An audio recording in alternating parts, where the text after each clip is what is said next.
pada pasal 28. Pertama-tama saya akan memperkenalkan diri dulu. Perkenalkan, nama saya Nadir Dwi Salma. Nama saya Ismail Fitria. Nama saya Sarah Nur Aini. Nama saya Emma Fitriani. Nama saya Redan Wanda Himawan. Di sini saya akan menjelaskan salah satu kasus pelanggaran, yaitu korban pelanggaran hak asasi manusia akibat memperjuangkan hak-hak kerja. Ada pengertian kasus Marsinah yang akan dibawakan oleh Andis. Pengertian kasus Marsinah. Marsinah adalah seorang aktivis buruh yang ditemukan tewas pada tanggal 8 Mei 1993 di Sragen, Jawa Tengah. Dia diperkosa dan dibunuh setelah diinterogasi oleh aparat keamanan. Kasus ini menjadi simbol perjuangan hak asasi manusia di Indonesia dan masih belum terungkap secara tuntas. Selanjutnya, ada faktor penyebab terjadinya kasus Marsinah yang akan dibawakan oleh Sarah. Faktor penyebab terjadinya kasus Marsinah: 1. Kurangnya perlindungan hukum terhadap hak-hak buruh. 2. Intimidasi dan kekerasan terhadap aktivis buruh. 3. Lemahnya pengawasan terhadap aparat keamanan. Serta 4. Kurangnya kesadaran akan hak asasi manusia. Selanjutnya, ada dampak kasus Marsinah yang akan dibawakan oleh Emma.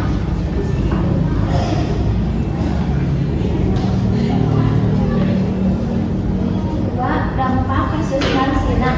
1. Dampak sosial. Kasus Marsinah menimbulkan duka sosial yang dalam dan meningkatkan kesadaran akan hak asasi manusia. 2.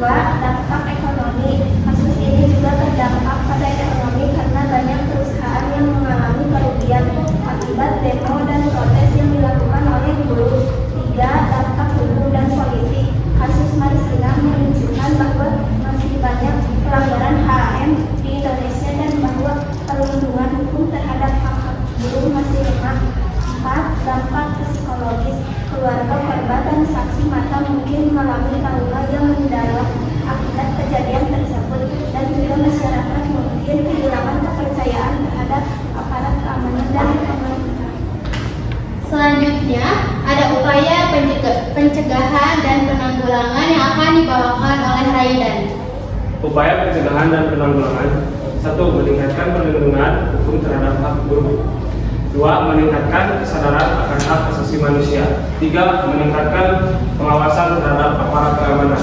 Yang keempat, meningkatkan partisipasi masyarakat dalam memperjuangkan hak asasi manusia.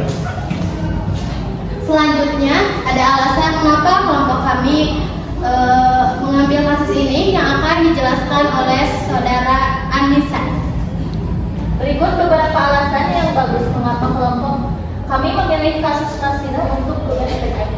1. Kasus yang relevan. Kasus Marsinah adalah contoh kasus yang relevan dengan tema hak asasi manusia dan keadilan sosial yang merupakan topik penting dalam PKI. 2. Pengaruh besar. Kasus Marsinah memiliki pengaruh besar dalam sejarah pergerakan buruh di Indonesia dan menjadi simbol perjuangan hak asasi manusia. 3. Kasus yang menarik. Kasus Marsinah memiliki cerita yang menarik dan kompleks dengan banyak aspek yang dapat dibahas, seperti hak asasi manusia, keadilan sosial, dan peran pemerintah. Selanjutnya, 4. Pelajaran yang berharga. Kasus Marsinah dapat memberikan pelajaran yang berharga tentang pentingnya hak asasi manusia, keadilan sosial, dan peran aktif masyarakat dalam memperjuangkan hak-hak mereka.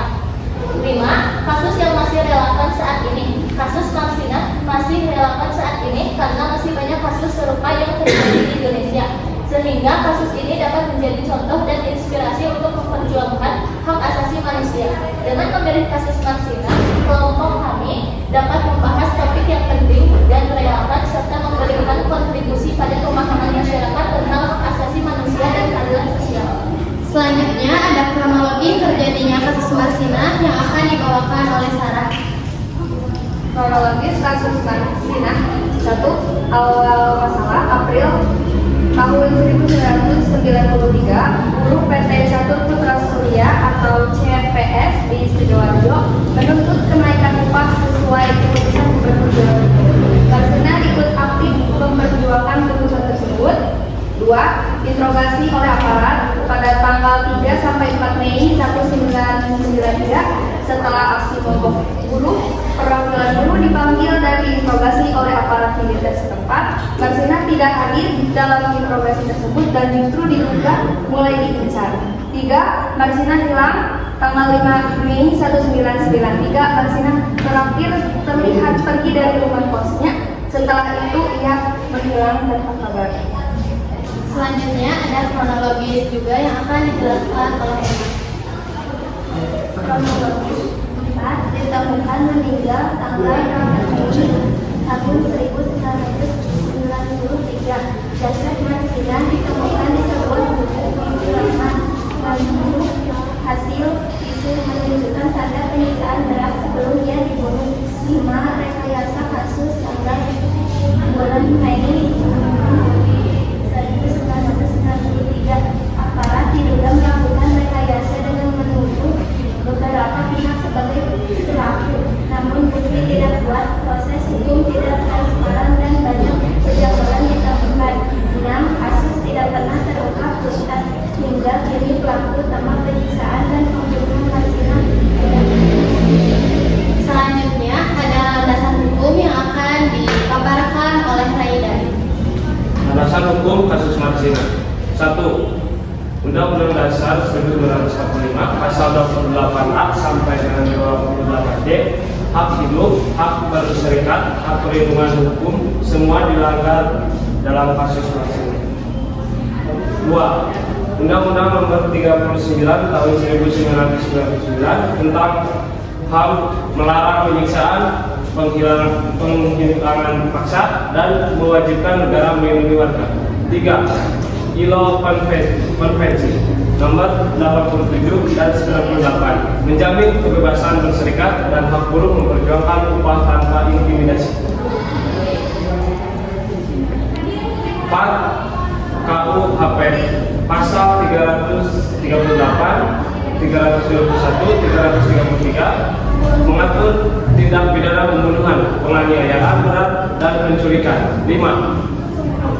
TAP MPR XII atau 1998 tentang HAM, dasar pembentukan Komnas HAM untuk menyelidiki kasus seperti Marsina. Selanjutnya ada tanggapan yang akan disampaikan oleh Anissa. Menurut kami, kasus Marsina adalah bukti nyata bahwa perlindungan hak asasi manusia di Indonesia pada masa itu masih sangat lemah. Sebagai seorang buruh yang hanya memperjuangkan hak-hak dasar pekerja, ia justru mengalami intimidasi, penyiksaan, dan kehilangan nyawanya. Peristiwa ini menunjukkan bahwa suara rakyat kecil seringkali tidak mendapat perlindungan hukum yang seharusnya. Kami menilai kasus ini sangat memprihatinkan karena bukan hanya melanggar hak-hak pekerja, tetapi juga mencerminkan penyalahgunaan kekuasaan yang bertentangan dengan Undang-Undang Dasar 1945 Pasal 28. Kasus Marsina seharusnya menjadi pengingat bahwa negara wajib melindungi setiap warganya tanpa diskriminasi, penegakan hukum yang adil, transparan, dan bebas dari intervensi sangat penting agar kasus seperti ini tidak terulang di masa depan. Selanjutnya di sini saya akan menyampaikan kesimpulan dari semua masalah yang sudah kita jelaskan, yaitu kasus Marsina terjadi karena lemahnya perlindungan hukum terhadap buruh, adanya intimidasi dan kekerasan dari aparat, serta kurangnya pengawasan negara dalam pengakuan HAM.